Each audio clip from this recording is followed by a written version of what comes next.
Hallelujah, praise the Lord. मसीह यीशु के अजीम बाबरकत फुतमन नाम में आप सबकी सलामती हो। मेरे सुनने वालों की,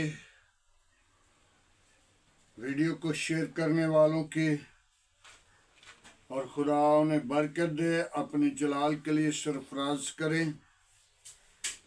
और मैं शुक्रगुजार हूँ कि खुदा ने मुझे और आपको संभाल कर रखा।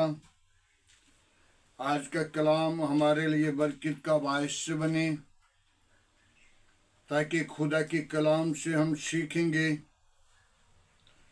कल भी हमारा मज़मून यही था, राई के दाने के बराबर ईमान हो।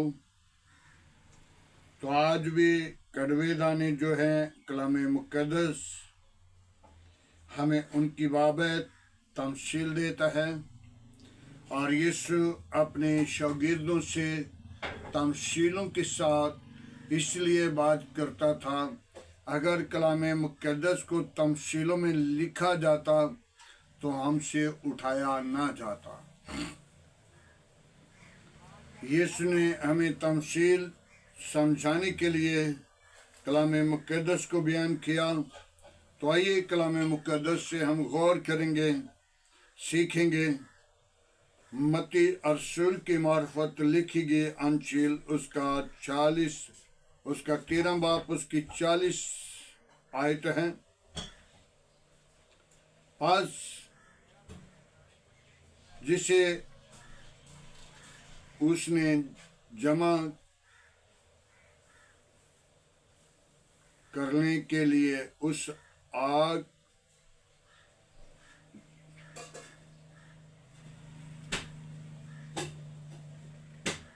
पास जिसे कड़वे दाने जमा किए जाते हैं और आग में जलाए जाते हैं, ये वो दुनिया की आखरत है। इब्ने आदम अपने फरिश्तों को भेजेगा और वो सब ठोकर खिलाने वाली चीज़ों को और बेदकारों को और उसकी बादशाही में जमा करेंगे और उनको उस आग में जलाएगा, डाल देगा। वहाँ रोना और दांत पीसना होगा। उस वक़्त रास्तबाज अपने बाप की बादशाही में चमकेंगे। जिसकी कान हो वो सुने। खुदावंद के पाक कलाम पढ़े और सुन जाने पर खुदावंद की बरकत हो। मेरी अज़ीज़ो, खुदा के कलाम में कितनी खूबसूरत बात लिखी है।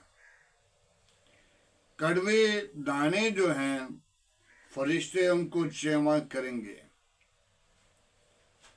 और उस बादशाही के अंदर, इस जमीन के ऊपर उनके लिए आखिरी दिन क़यामत होगा।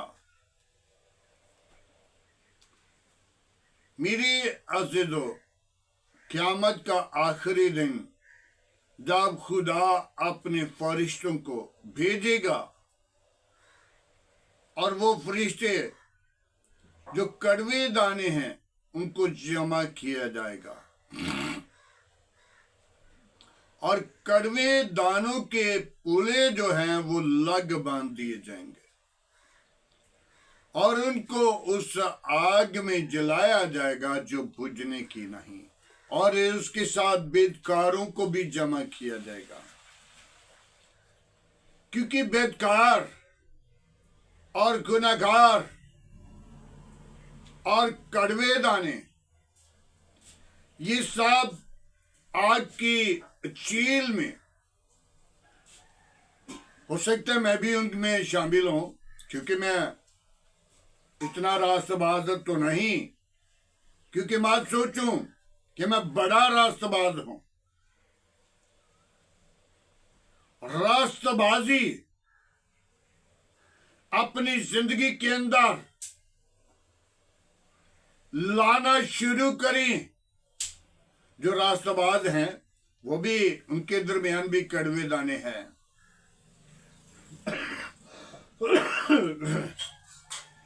क्योंकि कड़वे दाने जो राष्ट्रवाद हैं उनके दरमियान भी कड़वे दाने हो सकते हैं। और जो राष्ट्रवाद हकीकी तौर पे वो उस आग के अंदर नहीं बल्कि आसमान की बादशाही के अंदर जाएगा, क्योंकि वो आसमान की बादशाही का वारिस होगा। और बेकार उस आग के अंदर वहां पे रोना और दांत पीसना होगा, वहां से कोई नहीं छुड़ाएगा, कोई नहीं बुझाएगा, कोई सिफारिश नहीं करेगा। कभी कभी मुझे याद आता है, एक बेटी अमेरिका से मौजूद थी जो यीशु के साथ हर वक्त बातें करती थी, रूहानी थी और खुदा के साथ रफ़ाकत थी उसकी। और उसका माँ बाप मर गया।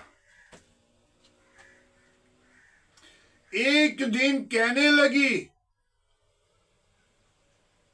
यीशु को, ऐ मेरे आका, ऐ मेरे मालिक, ऐ जिंदा तबीब आजम, यहोवा यरी, लश्करों के खुदा, बादशाहों के बादशाह, जिंदा तबीब आजम, आज मैंने अपने माँ और बाप को देखना है। तो यीशु ने कहा नहीं, ना देखना। उसने कहा मैंने देखना। उसने जिद की।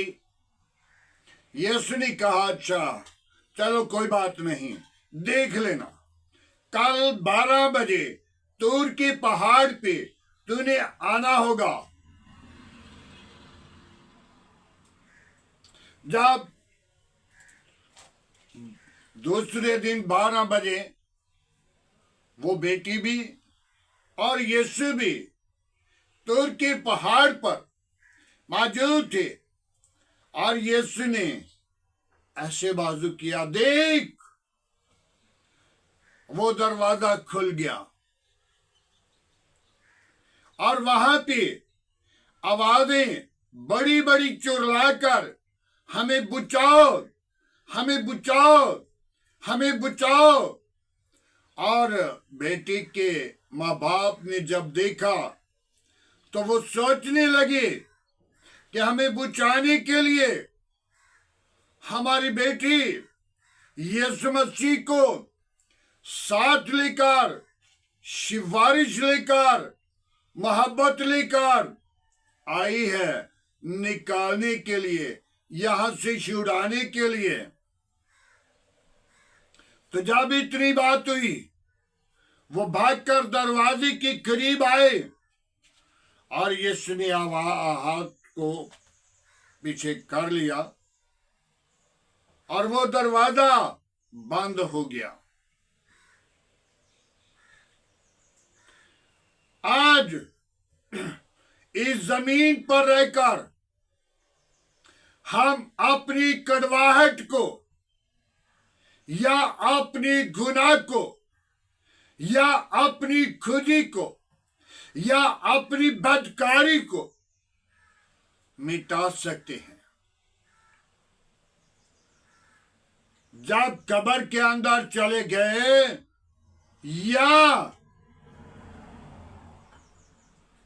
आखिरी सांस के वक्त हम कुछ नहीं कर सकते।